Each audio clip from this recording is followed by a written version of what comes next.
اعوذ باللہ من الشیطان الرجیم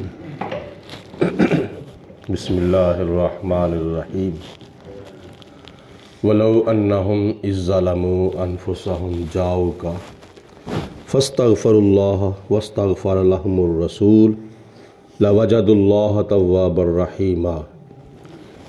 بخشش کی 3 شرطیں اللہ پاک نے اس آیت مبارکہ میں بیان فرمائی ہیں۔ پہلی شرط یہ ہے کہ ولو انہم اذ ظلموا انفسہم جاؤک، اے میرے پیارے رسول مقبول صلی اللہ علیہ وسلم، آپ کے امتی اگر اپنی جانوں پر ظلم کر لیں تو وہ آپ کے دروازے پر آ جائیں۔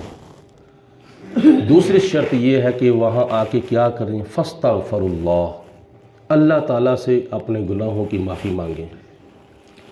اور تیسری شرط یہ ہے کہ واستغفر لہم الرسول، اے میرے پیارے رسول آپ ان کے لیے بخشش کی دعا کریں۔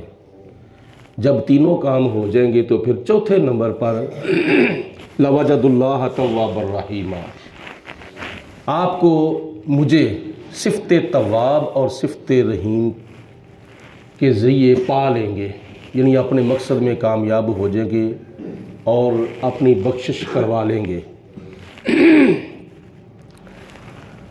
حدیث پاک میں آتا ہے، نبی پاک علیہ الصلوۃ والسلام نے ارشاد فرمایا کہ من زار قبری وجبت لہ شفاعتی، جس نے میری قبر کی زیارت کی ایمان کی نظروں سے، اس پر میری شفاعت قیامت کے دن واجب ہو جائے گی۔ کچھ لوگ کہتے ہیں کہ خانہ کعبے کا حج یا عمرہ کیا جائے تو روزہ رسول کی نیت کر کے مدینہ شریف میں نہیں جانا چاہیے، بلکہ مسجد نبوی کی نیت کر کے جانا چاہیے۔ تو روزے والی سرکار کا کیا مقام اور کیا درجہ، کیا رتبہ ہے؟ اے دھرتی نہ ہندی نہ آسمان ہندا، جے پیدا نہ عرشاں دا مہمان ہندا، نہ شمس و قمر کہکشاں نہ ستارے، نہ جنت دا سامان ہندا۔ اور دوسرا کو صاحب محبت قلم اٹھاتا ہے تو کہتا ہے کہ ارے کعبہ جا کر چلے آنے والوں، در مصطفیٰ پر بھی جا کر تو دیکھو، خدا کی قسم ہے خدا بھی ملے گا، جبین عقیدت جھکا کر تو دیکھو، وہی نور اول وہی نور آخر، اسی نور سے ہے یہ ہر چیز ظاہر، نظر آنے والا نظر آ رہا ہے، نگاہوں سے پردہ اٹھا کر تو دیکھو۔ اور اللہ حضرت امام محمد رضا رحمۃ اللہ تعالیٰ علیہ فرماتے ہیں، آج لے ان کی پناہ آج مدد مانگ ان سے، پھر نہ مانیں گے قیامت میں اگر مان گیا۔ آج تو حضور کے در پر نہیں جاتا تو قیامت کے دن تو نبی پاک علیہ السلام کے سوا اور حضور کے بغیر تو تیرا کچھ بھی نہیں بنے گا۔ ایک عرابی جو مدینہ شریف سے دور کسی گاؤں میں رہتا تھا، تو جب یہ اللہ کا قرآن وہاں تک پہنچا تو اس عرابی نے قرآن پاک کی تلاوت کرنا شروع کر دی، اور تلاوت قرآن کرتا کرتا کرتا کرتا جب اسی آیت پہ آیا 5ویں سپارے میں جو میں نے ابھی تلاوت کی ہے، تو اس کو بھی اپنے لاکھوں گناہ یاد آ گئے کہ میں نے یہ بھی غلطی کی ہے، میں نے یہ بھی غلطی کی ہے، میں نے یہ بھی گناہ کیا ہے، میں نے یہ بھی خطا کی ہے۔ تو اس کو پتہ چلا کہ نبی پاک علیہ الصلوۃ والسلام کے در پاک پہ جاؤں گا تو میرے گناہوں کی بخشش ہوگی۔ تو اس نے اپنے دیہات سے، اپنے گاؤں سے مدینہ شریف کی طرف پیدل سفر کرنا شروع کر دیا۔ سفر کرتا کرتا کرتا کرتا جب شہر مدینہ کی حدود میں پہنچا تو اس نے مدینے والوں سے پوچھنا شروع کیا کہ نبی پاک علیہ الصلوۃ والسلام کا آستانہ مبارکہ کہاں ہے، حضور کا در اقدس کہاں ہے، کاشانہ نبوت کہاں ہے؟ تو اس کو نہیں پتا تھا کہ نبی پاک علیہ السلام کا اس سے 3 دن پہلے وصال ہو گیا ہے، وہ لا علم میں آ رہا تھا۔ تو مدینے والوں نے کہا کہ حضور علیہ الصلوۃ والسلام کا تو ظاہری طور پر وصال ہو گیا ہے۔ تو پھر اس کے دل کے اندر خیال آیا کہ اب میں کیا کروں گا، میرے تو گناہ جو ہیں اتنی ہیں، میں تو حضور سے جا کے اپنی بخشش کی دعا کراؤں گا قرآن پاک کے مطابق تو پھر میری بخشش ہوگی۔